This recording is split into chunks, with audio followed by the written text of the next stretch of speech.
Uhlala mina. Ngenxa yakho nje. Ihlangana ngithatha imali cha. Mina nyama wena. Kahle uzenza ngibona. Yebo, konke engizwile oqeda ngisho bafuna. Lalela. Yabona manje. Yabona manje lo bana lo. Uqiniso ke futhi. Ngiyathela emsineni. Baba bakhe siyalala.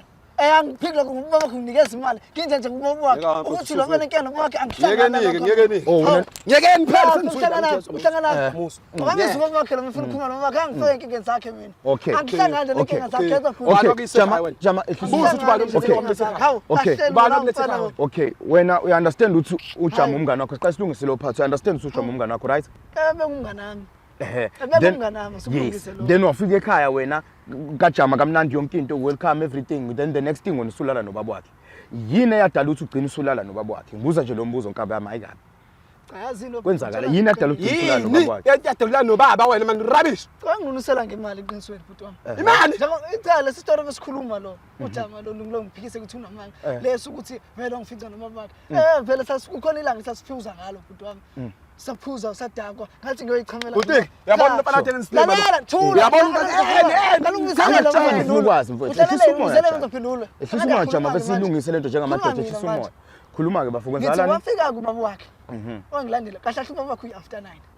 Hoya wena umkanjani wena ubakho umkanjani? Mina ngangithi uthi ngiqondile. Wena uqondile noma uqondile? Phetha into leyo ehlanye lo. Chaza story sami. Chaza baba. Ngiqondile nje mina futhi wami ngokwami. Ubaba wakhe wangilandela nge-toilet. Wathi uyafika. Uma nganginika imali usibona walala nami. Ngilinde. Phendula umbuzo bona bana wena. Wazama ukukhuluma nami Ehlisa umoya ngamfoko. jama. Nezinto lo uthi usila lona uyisha lona. Ngikhuluma ngicela. Uzothula Ngicela mina ngingala mina. uzothula yini ngikhulume futhi uzothula yini? Ngithula. Uzothula. Jama ehlisa umoya. Kusifayiswa yini mhlaba lawo abantu silungisele. Hlala phansi silungise lento jama mfowethu. Ayikabi hlala phansi sikwazi ukuyilungisa nkabe yami. Hlala phansi mfowethu. Bazokunika ile mali onginikayo baba wakho. Okay, so wena uthi wabona mina masemba lawo. Sithini isitori sakho wena, are you gay or kuthi into yakho? Cha futhi ngibesachaza story sami. Yeah. Kahle kahle baba Xa wakho. ugay lento lena mani. Into nokuphuza. Saphuza ngadaba. Ngithama ngivuka mina. Ngisengenqunu baba wakhe nangu la.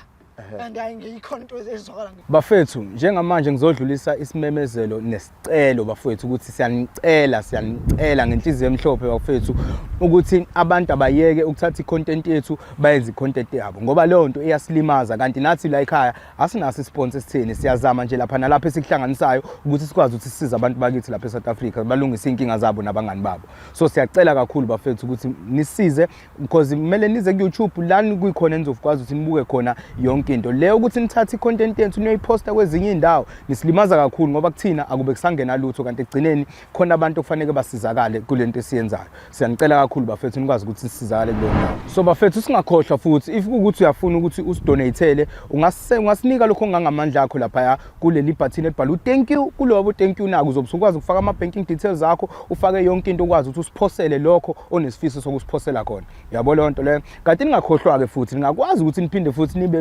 membership yala ekhaya sibe imember sibe ifamily. Uyabona lonto leyo ukwazi ukuthi uthole episodes before idlale. Ngoba njalo ngolesibili la ekhaya sina uploada ukuthi kahle kahle ngolesithathu mase si-upload full episode kuzobe kuyini just ama highlights ukuthi nibone ukuthi kahle kahle sinikhanyisele ukuthi yini esobe sidila nawo ngawo lo lwesithathu. Kanti ngolesithathu njalo ekseni ngo9 sobe si-uploada ke full episode lapho kusubona yonke into esuke sidila ngawo ngalolo suku. So bafethu sinicela kakhulu ukuthi niqhubeni sitshengise uthando lwenu sithanda kakhulu into esiyenzayo so that's why sicela futhi okugcina ngci ukuthi bafethu umsebenzi wethu ngicela nihloniphe kubo umsebenzi wethu ukuze sikwazi phela bafethu siqhubeke size South Africa yonkana. Kodwa kwamanje mina ngithini ngiyanincanywa nginithanda ibhadi so bafethu siyabonga.